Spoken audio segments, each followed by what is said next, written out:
Okay, well, thank you everyone for joining us today. We're here to discuss critical infrastructure security together with Sorin Lupu, Head of Business Strategy at IECyber, as well as Ido Helshtock, CPO of Tel Aviv-based Cybersecurity, HUB Security, who is hosting today's webinar. We'll start our event with a brief introduction to our speakers, and then I'll hand over the stage to Ido and Sorin for their presentations. Like I said, at the end, we'll have a short Q&A to wrap everything up. So if you have any questions throughout the discussion, you can just drop them in the Q&A box below, and you can specify maybe which panelist it is for. And we will get to them at the end of the discussion. I'm joined now by Sorin Lupu. Hello, Sorin. Hello, Shterny. Nice to see you. Nice to see you again. Sorin Lupu has more than 35 years of experience in the telecommunications and IT industries. Today he works as head of business at the newly formed IECyber Sophic unit, which is a branch of the Israeli Electric Corporation. He works in the business entrepreneurship cyber unit, like I mentioned, the Sophic unit, and has previously held positions at EVP, ECI Telecom, Audio Codes, and Nortel Networks, just to name a few. So welcome, Sorin. We're really glad that you could be with us here today. Thank you. And we're also joined here by Ido Helshtock, CPO of Tel Aviv-based cybersecurity firm HUB Security. Ido Helshtock is Chief Product Officer at HUB Security and is responsible for driving HUB Security's product organization, including its ultra-secure key management platform. Prior to his role, Ido was a lieutenant colonel in the Israeli Defense Forces cybersecurity unit, where he had the IDF's, he led the IDF's encrypted military cellular program during his 20 years of service. And throughout, he also led many mission critical research and development efforts in the field of secure communications and cyber warfare. So welcome, Ido. We're glad that you could grace us with your presence today. I don't think I get to do many webinars with you, so I'm excited. Thanks, Shterny. Thanks a lot. Great to be. So I think I first hand over the stage to Sorin for his presentation, and he'll share with us a bit about the importance of critical infrastructure security. And then we'll hear a bit more from Ido on why security is so critical when it comes to critical infrastructure, and especially now in the times of COVID. So take it away, Sorin. Thank you, Shterny. Thank you for inviting me. I'm glad to be here and joining my colleague Ido here in the team. So we will really try to make this webinar a little bit more informative and practical. There are a lot of webinars those days, so we'll try to really to finalize and give more information here that will left and will help the participants in their work. So I share my presentation. Do you see it, please? We can see parts of it. Maybe you can just 1 second. Put it into present. Yeah, it is. There you go. It's okay? Yeah. I think this is fine. Can you make it a full screen? Is this possible? Yeah, sure. I think you see on the top right. Wow, sorry, this is very classic of a Zoom call, but you have this maybe a play. Yeah, just 1 second. I'm trying to get this one out of it. Just 1 second, then we'll try to make it.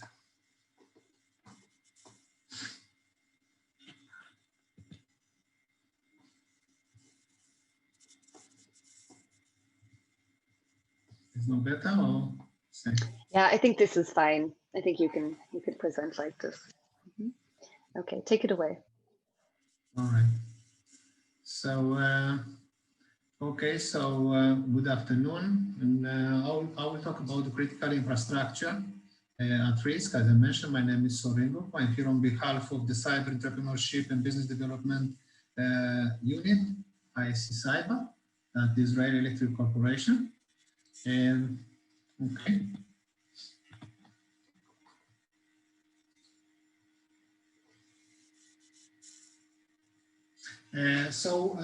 Who we are? Basically, we are the Israeli electric incumbent. We are a vertically integrated electricity utility of Israel. Even so, the market is being deregulated. We are the major electrical utility in Israel. I'm part of the IECyber, that is the Israeli Electrical Corporation cyber unit.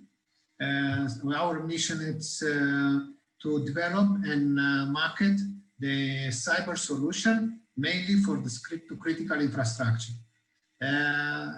We basically gather our more than 25-year experience. What we say about cyber better experience, because our solutions are being tested every day, as you show you later, and insight practices and tool and methodology, and put them together into a cyber defense suite that we call it Sophic. Sophic is coming from the ancient Greek, that is basically wisdom, and this is what we try to incorporate, because in the cyber battle between goods and bad, you know, we need to use a lot of wisdom. We believe that we are one of the most attacked companies in the world. Those are some numbers here. Those are numbers that we said that those are the cyber suspected events by the end of 2018 that we handled. It was about 200 million, and on average, more than 10 million, 1 month more packed, but in average, it's about more than 10 million suspected event. And basically, you understand that this cannot be done if you don't have in place the right, what do you call it, the knowledge, the people, you have the processes, the procedure, the policies, and the technology. I just want to talk a little bit, and we'll take it to something schematic here, because we're talking about the critical infrastructure here. So you see over here a schematic, a diagram here, it's called a spider diagram, where it's showing really the interconnection or the interconnectivity that is becoming more and more tighter between the IT and the OT ICS world here. And I will not go over it, but as you can see, whereas the red is the control system and the blue is the internet, you're saying that those worlds are becoming even more and more interconnected, and it's very difficult to say where the IT is starting and or the OT and where it's finishing. So just give you an example, no more specifically for the electrical utility, that basically what's happened today, most of the electrical utilities or power utilities, they have what we call the multi-age equipment. This is an example of the substation. Well, we know the first generation, they were quite relay based. That was based mainly, or a lot of operation was done locally, based on the knowledge of the individual that were dealing with the system. There were some very limited communication to the SCADA, and there were some analog measurement that were sent to the SCADA. As you know, real time was a difficult word to use by that time.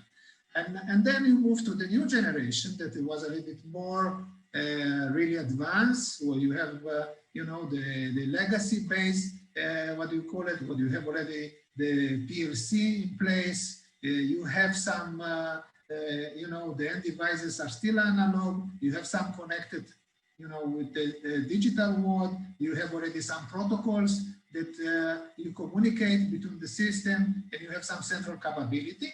And then you move to what you call the modern part of it. That is, as you know, this is coming, and it's what you call it the IPification, that intelligent devices, you have central bus, you have the local area networks, you know, things that you use in the IT in the enterprise, and you have all the devices that some of them, they have their own logic and can be, really can take decision based on their own logic that were programmed for them, for that. And you have the central computerized system and capability and remote maintainability, meaning You need to allow access to those systems, and of course there are integrated, separated protection and logic.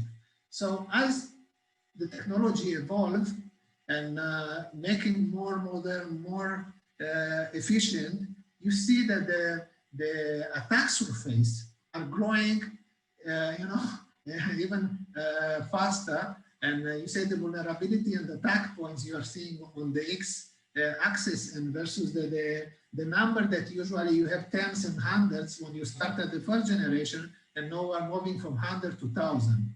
Moreover, here we are seeing the trend that the attacks that initially were more really focused on the field, they are moving now to the central, to the control system. And this when they are able to get there and getting the access to this control system, the damage can be huge.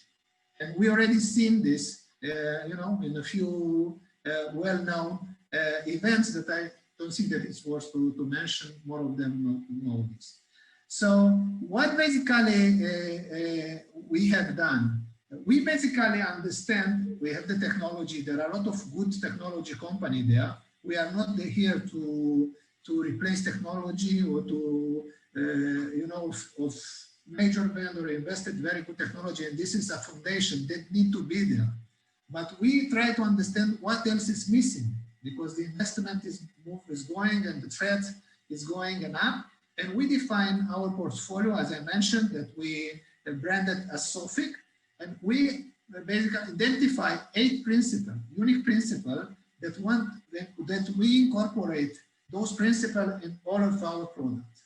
First of all, I will move very fast here, but we're talking what we call the missing S. What we said about, we need to look not on the scenarios, we need to look on the processes, or on the scenarios, many scenarios, not only one. Because if you are not looking to the end-to-end process, you may look to some scenario within the process, but you cannot cover the process. So you need to, when you have something to deal with, a tool that you are preparing or a solution, need to look for the full process. The second one, continuous. Most of the solutions that are provided, I'm not talking about the monitoring and all this stuff, I'm talking about the solutions that are used really, or methodology that are used, like risk and maturity, different assessment, there are snapshots. So we need to provide, we said we need to provide to the customer solution that really can provide them tools and capability to monitor continuously their organization, their sturdiness, their maturity, and to make sure that are seeing where the risks are there when they are happening. Then the solution will need to be, all the company may be in a different stage of the evolution, so we need to be life cycle adaptable. The data need to be enriched, because now we are applying the artificial intelligence, we are applying machine learning, and we need to have data that is relevant to be able to analyze and really to provide information to the decision maker in a way that really, to the system to operate automatically, to avoid a catastrophic event. The information that need to be presented need to be layered in a way that will be understandable to the user. Basically, not every user, if you are looking to the, somebody is looking from very technical, understand different level than one of the executive of the company that want to understand what is going. So we need to be able to present them in a language that is understandable to the user. Then a butterfly effect enrichment. So we have seen a lot of examples. I believe that just last year was about 2 major events, one related to a major aluminum manufacturing in the world, and the other one about 1 or 2 years ago was a major retail company in the US. When we, basically the signal were there, but nobody really were taking in looking on them because they were weak signal. So this weak signal can grow and become more, threats, and finally can really become real attacks, and you see compromise the organization and the business. So we are analyzing and looking really for the close and remote signal when you take into consideration. More than that, we said at this point in time where we are, and because the OT system really are evolving more to IPification, you said, as you mentioned before, the boundary between the IT and OT is blurring. We said we need to provide an environment where you need to be able to stage and test your new pages. You think that because the IT methodology is going to the OT, so you need to have a validation and test system for the OT environment before you are putting things in production. And everything that we are bringing to the market is battle proven, because first of that we are checking within our company and it's being tested. As you said, we have enough events, cyber suspected event to test it to make sure that those are battle proven solution. So I will not go over it, but we have about 3 families of solution. One is more professional services, that is mainly workshops, providing, looking for all the level to the executive level up to the professional OT people, that we need to bring the OT people into in the cyber world. And then you have a lot of what we call the assessment services that I will mention one example from each family as we move forward. And then you have the consultancy services here. And the second family is what we call it, the Sophic OT. The Sophic OT, it's about, we are taking the major processes that are going in OT, like access, remote access, secure remote access, like file transfer and sanitation, like, as I mentioned before, a validation and testing platform for the OT, or staging platform for the OT environment. And the latest one, it's the Sophic picture that basically we need to provide to the decision maker the information that is relevant to the moment they are looking to, understandable to take the right decision before things or even during the event are happening. So I'll take an example for each of them. I will move fast. So one of the examples I'm talking about the cyber organization is part of our Sophic Pro family. So as you mentioned, there are a lot of things that we need to blend together when we try to evaluate the quality of the cyber organization. So, it's very clear the reporting structure in each organization, who is the CEO, who is the CFO, who is the operation leader, who is the department here. But cyber organization is sometimes it's blurring because there are some formal organization, there are some informal organization. It depends on things. So we need to take all this in putting this together. So as you mentioned, they are using a lot of sometimes external professional experts, because not all the expertise is in-house. A lot of things that is being done, you need to see, and that can impact the reputation of the company, talking about relationship with PR media, how board of directors understand, then putting from the other side all the politics of the company, the culture, whether it's integration or units are operating separately. Very important, what are the communications there, what is stopping or what is going really open in this, and putting this together, we develop really a methodology that is allowing you to measure your organization quality. So I think that you need to ask, everybody need to ask if you can continuously measure your cyber organization quality. So to be able to do that, you need really to get the right, not just one-time things, to get the right KPI and to get the methodology in place to be able to go, and after you finish, to be able to do it on your own. We can support later, of course, but it's the major things is to allow the customer to continue to monitor their cyber organization quality. That is key, really, whatever the technologies be there, the cyber quality, the organization quality is key, because people are always the strongest and the weakest link in everything that is happening. Then, giving another example from the other family, the second family is the Sophic zone. Sophic zone is about really, we talk about the OT world. And as you mentioned, as you can see, the OT world is expanding, more energy. Energy is the number 3, importance after for the human life, and it's expanding, it's modernized, it's digitalized. ICS is not really the ICS that we know. As you mentioned, the ICS is not so isolated as people think that they are. And then you need a production environment that you can stage and test your solution before going into usage. So this is our Sophic zone. Basically, you are emulating, simulating and emulating the OT, operational environment, and develop dedicated special payloads based on Mitre, but that we see the vulnerability that are known, but we as well develop our own payloads with our red team that we believe to try to simulate and to make sure that you have in place and providing recommendation to make sure that the OT system is always ready and prepared, not only for things that happen, but things that may happen in the future.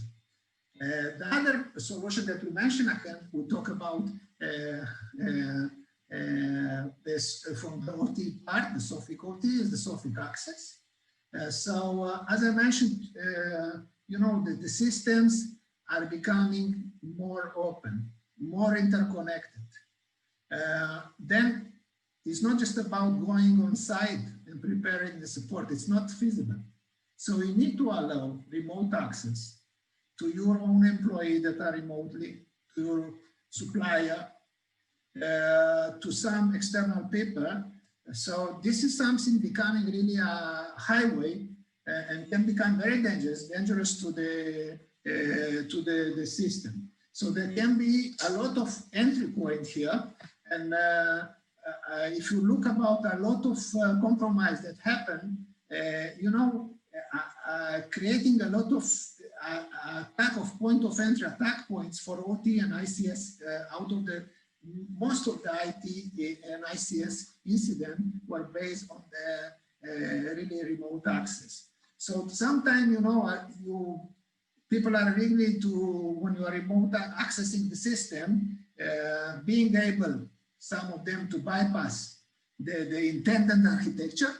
So there are a lot of things because this can happen, whether you have the right privilege in place, whether we are not, it's updated there, it's not. Sometimes, you know, can be passed is when you know, the intended architecture, as you know, and sometimes you provide, you know, access to trusted people, and again, somebody can use that even without their knowledge. So what we said we need to prepare, and this is what we implement. So as I said, everything that we are presenting, this is what we implement in our system. We need really to prepare an envelope here, a platform that really it's allowing us to make sure that all the access to our OT, to the control system is being done in what we call in a very systematic way. Then starting really for the beginning here, I will not go on it, but you starting even from the computer that the supplier or the maintenance person is using, that is being checked, the BIOS, the hardware, the software on it, and everything can be, and then you move to before moving to the VPN to make sure it is encrypted and have a unique identification by the way, we are using the solution of our colleagues from the HUB Security, and I believe the Ido will go on. I know that Ido will present it. This is something that it's really unique, and really it's based on hardware security module here. It's providing a significant improvement here, and we make sure by our processes that only the authorized people are being there doing identification, facial identification, and by the way, all the processes being monitored at each point in time and can be stopped, and make sure that the people that got the right privilege, they are going to the system that they are allowed to go. Everything is recorded, and of course, it's a full isolation between the access, the passport access of the user and the passport. You know, when the passport will be moving to the OT system, that is not visible to the end user. So this is our really we plan to share with you I will not go into it, but really things that we have here in our Sophic solution, the access, Sophic access, it's really extra in allowing to provide an end-to-end, secure process here using the most advanced technology. And one of it is with our colleague from HUB Security.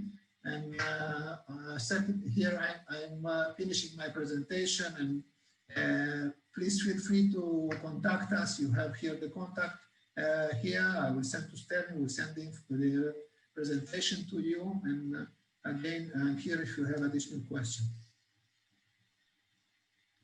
Great, thank you so much, Sorin, for that really fascinating presentation. I'm going to hand over we're running a bit low on time, so I'm going to just hand over the stage to Ido. I think Ido wanted to share some slides, and then we'll have a short discussion.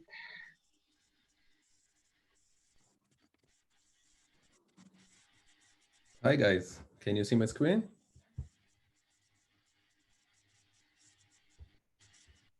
Yes. Yeah, great. So good evening, everyone. Really good to be here, and thanks, Sorin, for your presentation and for the partnership that we are having. So, as mentioned before, I'm the Chief Product Officer at HUB Security, coming from 20 years in one of the IDF cyber units. Was leading and building several products nationwide that should be highly protective against cyber security attacks. HUB Security is based in Tel Aviv. Most of the team is coming from elite cybersecurity units, both in the offensive and defensive areas. And we are building hardware and software full stack solutions, which mean eventually from our offices, we are delivering full solutions, hardware and software, like from the basic design, the architecture, the hardware design, assembly. Eventually there is a box going outside of the facility, just for you to be familiar. And I will go straight to the point. So basically, we're talking about a critical infrastructure. So let's start with what is it basically. So critical infrastructure is basically most of the services that the government or the country delivers to the citizens.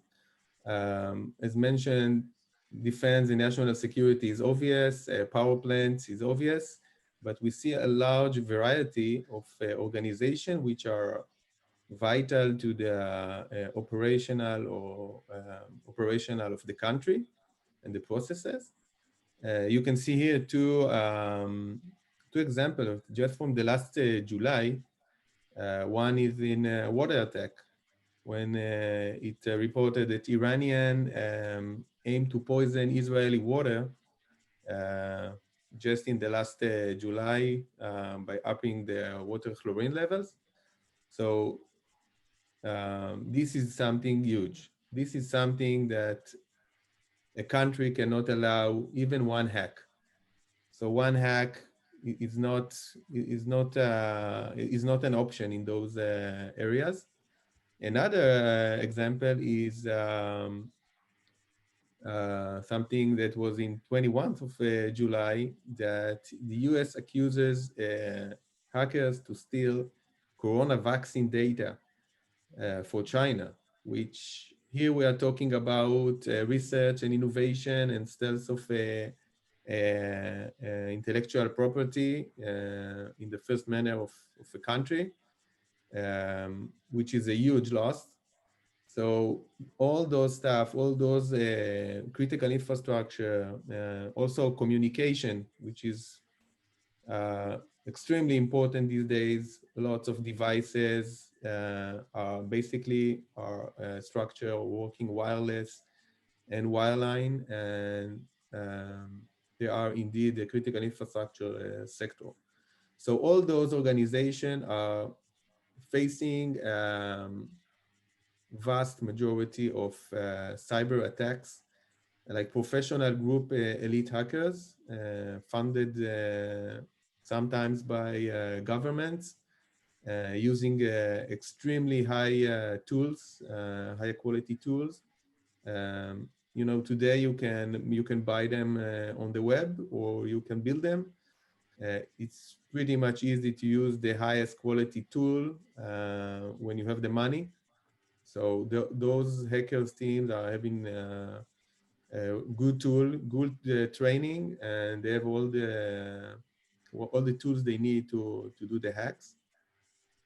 Banking and finance, of course, is something we're all familiar with. So standard hacking of money from banks happens all the time. We don't hear about it in the news, but it's happening all the time. And basically, that's what critical infrastructure is. So all those companies basically need to be super alert, need to build a solution to be on the highest level, because the hackers are waiting. And since we are talking on critical infrastructure, with like with the COVID-19 area yet, so what we see is not only a pandemic of virus of COVID-19, but also of phishing attacks. So we can see a exponential growth of phishing attacks over users, clients that are working from home much more than ever before. Hackers are using that situation to steal credentials, steal passwords, steal two-factor authentication credentials, steal the keys of the users, and eventually using that for high breaches. And on the other side, we see, and this is something I really like as an example, deep fake voice software, which is based on artificial intelligence, was used to hack a CEO in about $250,000. This is something that happened early 2019. So imagine yourself what's going on today. Basically, you understand that you cannot really trust what you see remotely, what you hear. You cannot trust a video conference, sound, voice, or basically any identity which is not high quality that you can trust. And soon we'll talk about it. So that's what happened these days when working from home through the COVID-19. And in that slide, I want to highlight the use case that we developed for the Israel electrical company, the Sophic, and discuss the challenges, the attack vectors and risks, and how we do solve it. So basically what you see on the right side here is a user. It can be a remote worker, like a manager in the bank that works from home. It can be an IoT device that sends signals to the critical infrastructure. And it can be someone that is working from his internal network, connecting to the backend to send transaction, to send money. So let's see and review some of the main risk and attack vectors. So basically in the user side, we discuss about the attack vector. It can start with phishing attack that can basically result in stealing your password, your user keys, which result in stealing your identity, basically, your credentials. Those kind of thefts are really common, and it doesn't really matter if you are using iPhone, smartphone, whatever laptop you're using, as long as it's connected to the internet, as long as it's a standard server or computer, eventually, if the hacker is looking for you, he'll find you there, and you will be hacked. Some really interesting attack on the user side is a display attack, which means user doesn't even have to notice that there is a hacker inside. What he sees on the screen of his computer, of his smartphone, looks really like real, but eventually there is a hacker deep inside that fakes the data you see on the screen. The user is actually using the data, is sending it to the company, to the infrastructure, and this is of course a falsified data. You can change even one bit or one byte to cause a huge money lost, for example. And that's what happened in the user side. Let's take a look at the backend side, which is maybe more interesting. So backend side goes if it's on-premise, on your data center, or in the cloud. Both infrastructure are 24/7 open to remote attacks from the internet. If it's public or private, doesn't really matter as long as it's connected. So hackers might hack the backend side, get access to the policies and the rules that are set to block and to set permissions for users and data, what goes inside the critical network, what doesn't. So hacker might get access to those sets of policies and rules, learn them, and even can change them, because basically, again, this is running on a non-secure platform. So hackers might steal the API keys, and without even getting access to the user side, you can basically generate a falsified transaction from the backend side to the secure network, or to get access to extremely sensitive information just by hacking the backend system, because it's all the credentials and API keys. Hackers might change audit logs. They might change it and delete it to make sure no one noticed the hack. And of course, there are lots of physical attacks as insider attacks that are putting in a huge risk when you are actually holding data or information which is not in your perimeter. It might be outside of the company's perimeter, it might be in the cloud, where it's totally under a risk. So we at HUB Security, when we look about those risks and how to solve them, basically, as you got it, we don't trust any kind of standard server software, whatever it is, as long as it's connected to the internet, as long as it's not on a hardware module, something which gives you full isolation and filtering, basically we do not trust it.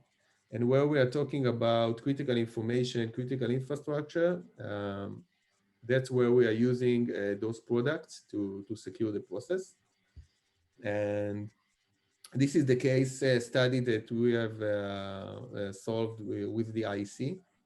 So basically, what we've done, we took the authorization flow of a technician, a remote technician that is working from Michigan and need to get access to a power plant in Japan. We took the whole process, the user side and the backend side, and we put them on a totally different level of security. We put them on a secure hardware module, which basically is a confidential computing environment when you can run any type of application to manage the most sensitive processes in the company. In this side, in this use case, we're talking about the access control and identity management. So we deliver a mini HSM device, which is same as the Vault HSM, but small, which delivers the user the ability to hold and store his identity on an isolated device with a secure screen when he can see the data that is actually sending to the backend. So no one in between, no one can falsify the data, no man in the middle attacks. And more than that, we are running here a policies and rules engine to enable critical infrastructure companies to set any type of rules they want to enforce a multi-factor authentication process for the organization. In that case, a security team or security managers can get the request of the user to get access to the critical infrastructure and enforce, the vault will enforce any type of policies by the security team. So it's not based on emails, not phone calls, not password. This is based on a hardware module, which basically enables you to use it on any non-secure network whatsoever. So eventually, what we deliver is secure access between the external world, the world that you don't see, you cannot trust, with our unique hardware modules. And eventually it enabled the company to have what we call a military grade firewall. So no one can access between the external world and the internal OT or IT network. So I'll finish by that, and I think we can continue from here. Shterny. Great. Thank you so much, Ido, for sharing all that with us and also walking us through how the solution works with HUB Security and the importance of having a hardware security module. This is, I think, extremely critical, especially when it comes to critical infrastructure. So I wanted to ask you guys a few follow-up questions to some of your presentations, maybe get some of your insights into cybersecurity trends. From chemical to financial sectors, attacks on critical infrastructures present threats that are both novel and sophisticated, and that can put entire countries and communities at risk. We're now seeing that there's a rise in attacks on critical infrastructures such as healthcare due to COVID-19. And I wanted to ask you guys, why are we seeing these trends growing, and how do you believe that today's critical infrastructure is at a higher risk than ever before? So I will take it, and Ido, please feel free to jump on it. Welcome. So I believe we already discussed a little bit, and just Ido showed the what do you say, the published event that happened with the water utility in Israel. So as Ido said, it's basically one success here. From uncompromised here, it's too much. So basically looking at what's happening when we talk about initially from the first generation of equipment, when you talk about the 10 of maximum hundreds maybe of vulnerability and threats, when you are moving today to tens and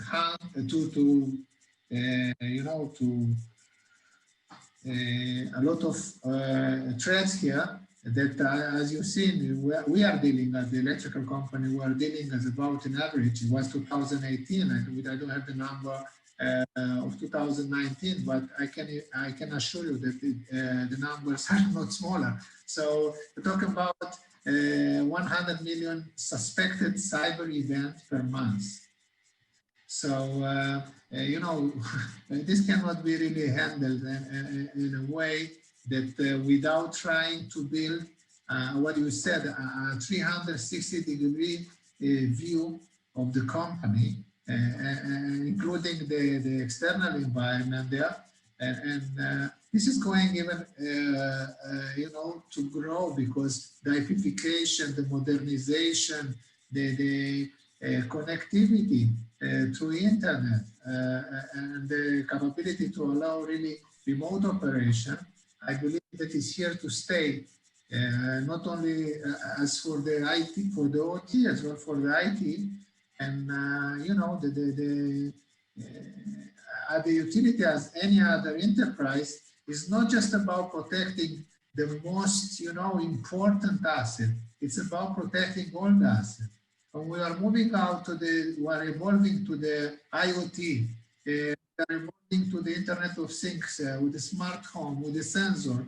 and we are talking about the electrical vehicle, and you having all these things and syncing together, smart grids, new vendors, renewable, everything putting all together, creating a huge space of, for the attackers. And basically, we need really to take a different approach. And this is what we said. It's about securing each and every process here. So, this is our view. I think that the way that we are looking, you need to have the best technology, but you need to as well to have the best trained people, and you need to have the right processes and the procedure and policy in place.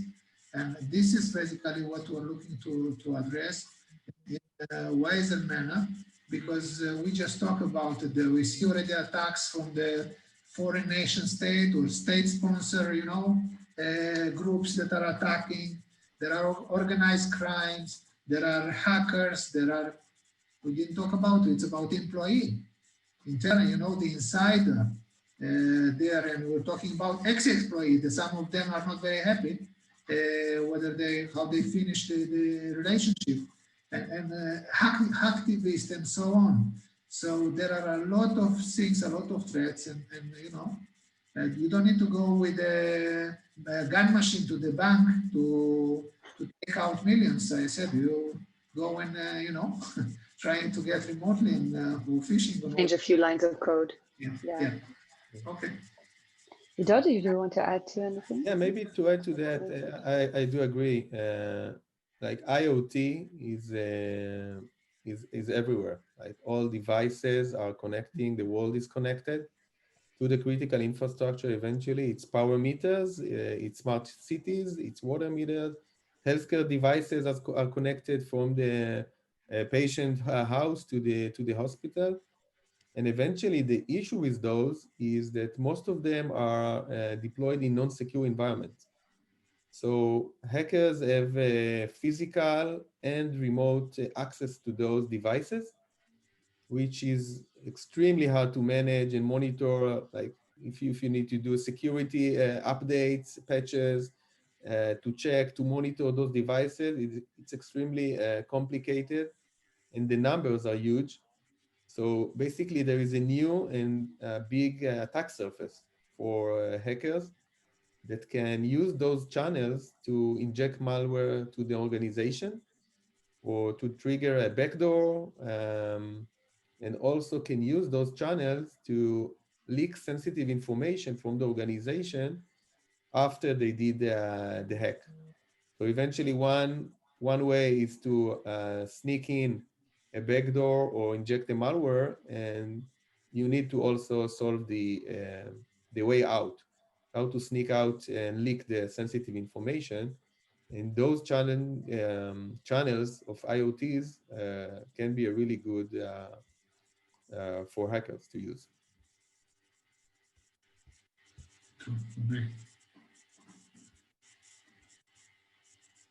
Shterny?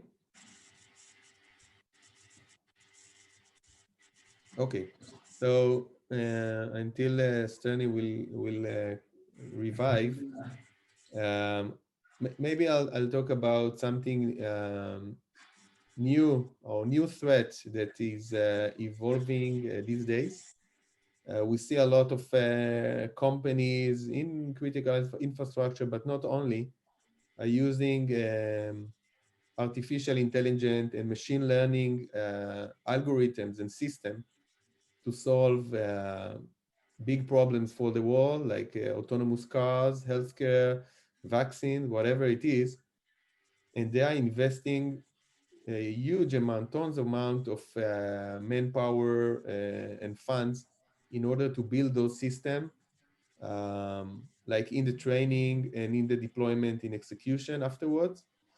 And those algorithms and parameters are eventually becoming an extremely valuable asset of those companies, which now they need to protect. And the issue with those is they should be connected to multiple sensors to get information. And they are connecting also all together with multiple clients that want to use those algorithms, those systems. So basically what you have here is an extremely sensitive information running on the data center on the cloud, which is always connected to multiple clients and sensors and is targeted by sophisticated hackers. So what can they do? They can steal the intellectual property. Those algorithms are running on standard GPUs or servers in the cloud, which are not built for those type of cyber attacks. So hackers might steal the intellectual property, the algorithms, the parameters. Even more than that, they can change even the references, the results of those algorithms. So we can think of autonomous cars going to the different side than it meant to be because someone hacked a machine learning algorithm. And maybe third, hackers can breach the training process of those systems, and they can learn those systems not to apply to specific data, specific traffic lights, whatever you can think of as the imagination. So I think those type of risks are going to be one of the main highlights for companies that are seeking these days to have a confidential computing platform to run those AI and machine learning algorithms in private or public clouds. Great. Well, my next question was going to be about what the evolving trends and targets of hackers are today when it comes to critical infrastructure. But it seems that you've kind of partially answered this question already. Sorin, do you have anything to add to that? Yeah, I think that what you said, we talk about you are talking about, again, I want to refer, it's not something that can be done and should be done as a one time. What I'm talking about, the cyber steadiness of the critical infrastructure. And I think what's happening today, companies are still investing a lot of money unproportionally in technology versus on people. As I said, I think technology is the basis, should be there, should be continues to evolve, but the people, we need to go back to basic. So when we say that we need to go back to basic, we are talking about really people, we're talking about processes, we're talking procedure, and talking policy and technology that we need to have in place. And the most important things for organization, I say we need to democratize the cyber. Cyber cannot be understood, handled by a few people in any organization. Need really to be understand, and we basically, the reason that we develop our workshops is really to allow from the highest, from the board and from the CEO level to provide the right awareness and to provide knowledge up to the professional level. And most important, because as I said, the IT people are much more savvy on the cyber. This is the things that they were already ready for many years, but we need to bring the OT people in together and to make sure that creating this, what we call it, the fusion between the organization, the fusion between technology, and then all these things can happen together. You don't mention about things that the artificial intelligence, the machine learning, and things, all the things that are being developed, and it's helping in the operation. It's getting, of course, the adversary are getting access to, and some of them are even more focused than we are. So I think that this is something that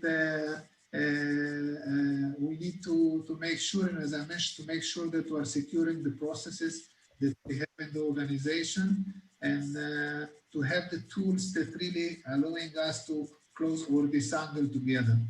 And the other thing that I want to say here, the way that the assessment and the providing, having the right KPI, the right methodology in place, that we can really discuss and not discuss, just continuously test the maturity of organization, the risk of the organization that is there, to the quality of the organization need to be there in place.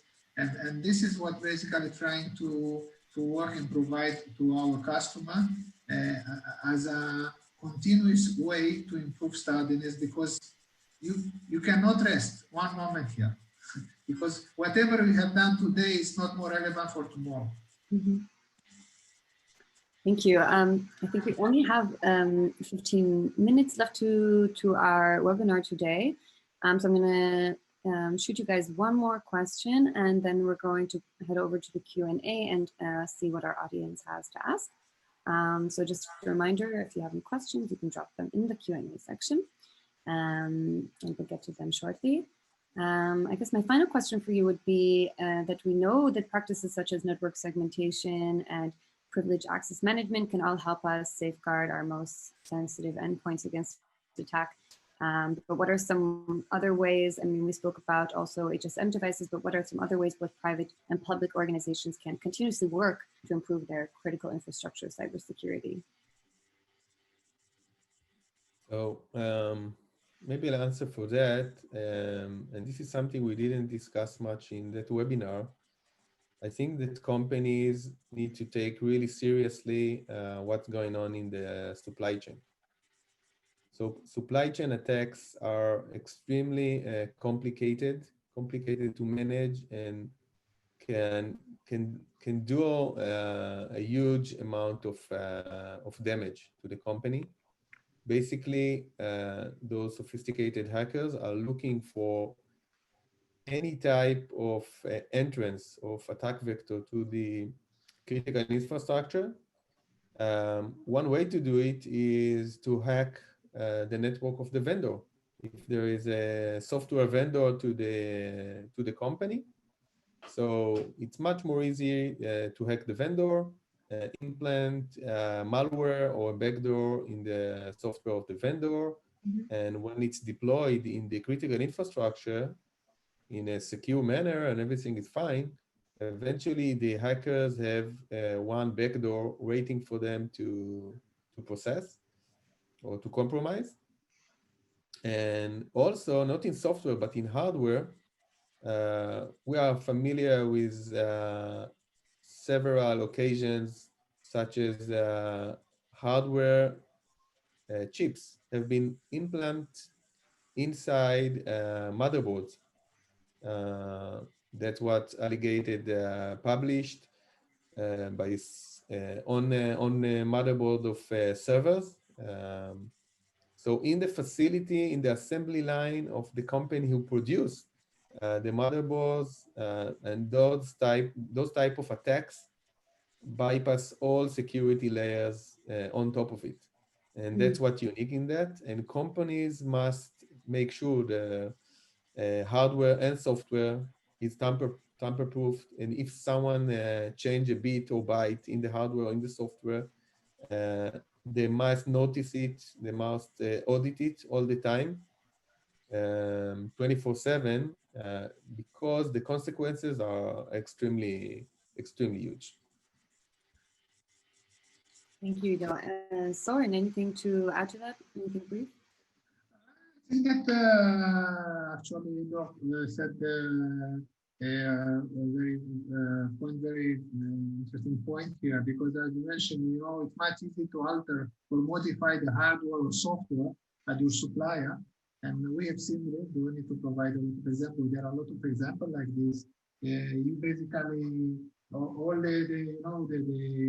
the firmware update or the patches updated that are coming, dozens of them.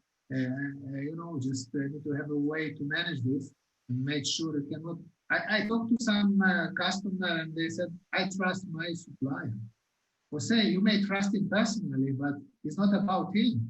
So I think that in cyber, it's zero trust everything. You need to have capability and tools and understanding to test and validate your own before you are putting things in the system. We just talk about the maintenance tools and things that need to allow the access. So indeed, the supply chain, it's a very complex method that need to be handled properly. Definitely. Okay, thank you guys. We're going to move on to Q&A for the final segment of the workshop today, the webinar today. We have here a question from a member of our audience, RN. For utility communications, how much hardware may be required considering the vast geographic distribution of power substations? Okay, I understood that. Can you please repeat? I didn't hear the question. Okay. Yeah, so I'll try to answer that. Hopefully understand the question right. So basically those hardwares are accelerated by FPGAs, GPUs, chips inside that can run like millions actions per second to support load of any type of communication, which is standard today. And those hardwares can be worked distributed way. So they can work as a cluster with load balancing between totally different geographically plants or clouds or data centers. What we are doing also in our unique hardware, we have built inside the hardware multiple cores. So our hardware as itself is not like a standard HSM with one core. We've built inside a multiple cores, like you can run inside up to 100 cores. Of each one of them is an isolated environment that can run tons of applications and users with a specific hardware acceleration, keys management, firewall, embedded firewall that we have inside. So basically, when running with one HSM of us, it can replace a rack of traditional HSMs that are built to solve one client with a separation only by software and not by hardware. So this is extremely important when you're doing security for critical infrastructure, where every customer requires his own isolated environment in the box.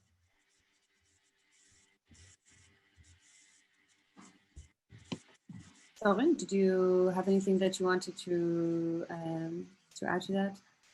To Ido's response? No, actually, I think that it's there. There's just one point that I want to mention, and I mentioned it just to, again, to repeat what I said. I see technologies, we are seeing the technology that using the IT are moving to the OT. So, because my background as well, I have quite a long background in communication, I see the SDN, the software-defined network. We just, you don't talk about the segmentation, we're talking about the segmentation, micro-segmentation of the network.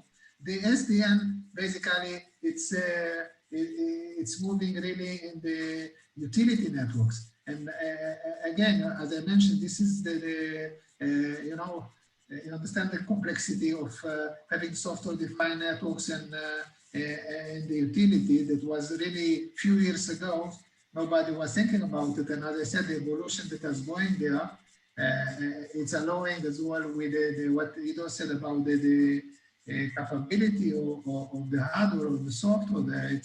It's creating really, the ICS is not really the ICS that we used to know. So it's really becoming really an IT complex environment. This is something that we should. Finally, it's still, you need to have a circuit breaker by the end, or a valve for the water, or you mentioned that somebody will operate it, but everything there surrounded, it's really, it's a new world. And it's a new world that it's really opening. If you deal the right way with the cyber threats, this should become type of living with rather an inhibitor to the evolution.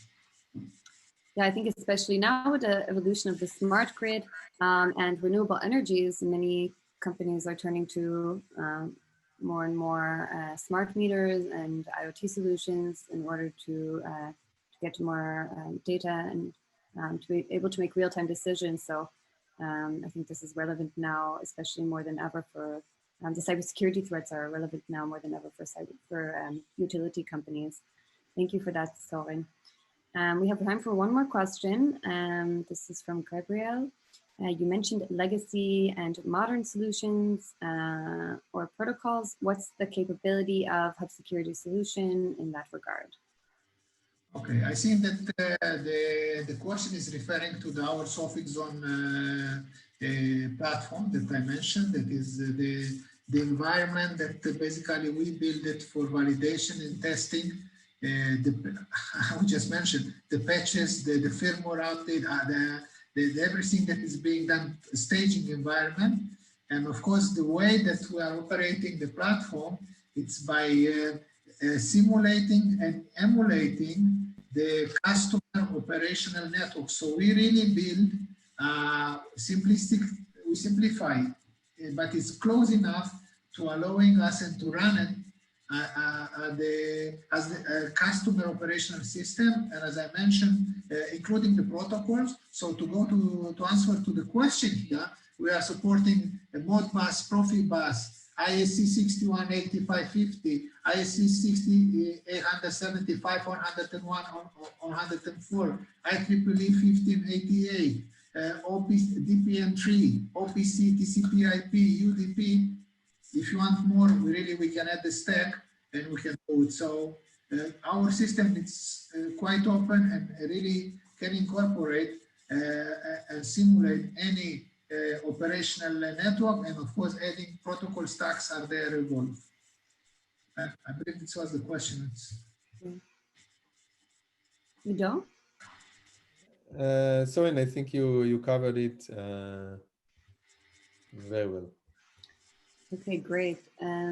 So with that, I wanted to thank you both, Sorin and Ido, for taking the time today. I think we had really interesting discussions related to critical infrastructure that that can highlight some of the threats and some of the solutions moving forward.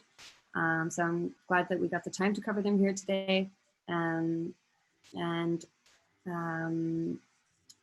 also like to thank everyone in our audience for joining us today, and thank you again to our speakers. To learn more about IECyber and the Israel Electric Sophic unit, you can find them on LinkedIn. And I can also share Sorin's contact information below. If anyone is interested in learning more about their services, you can definitely just get in touch, or with Ido to learn more about HUB Security Solution. And to stay up to date in upcoming webinars, you can follow HUB Security on LinkedIn, and I have a weekly digest on HUB Security's Medium as well, on all the latest cybersecurity stories happening. So thank you, everyone. I will share Sorin's contact information below. If you wanted a copy of the presentation, you can also drop your email below, and we'll make sure that it gets to you.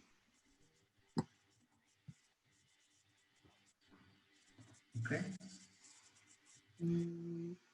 That we are done. Thank you very much, and thank you for inviting me, and thank you to participants. And as you said, we are here to answer any question or clarification. You're very welcome. Okay, everybody. Thank you, Sorin, and thank you for the collaboration and the partnership. Thank you very much indeed. Bye, everyone.